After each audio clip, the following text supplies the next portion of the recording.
இந்திய அரசியல் அமைப்பின்பால்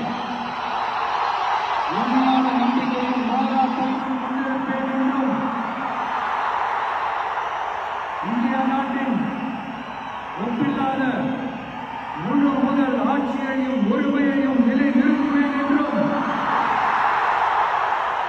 தமிழ்நாட்டு அரசின் முதலமைச்சராக உண்மையாகவும் மனச்சான்றின் படியும் என் கடமைகளை நிறைவேற்றுவேன் என்றும் அரசியல் அமைப்பு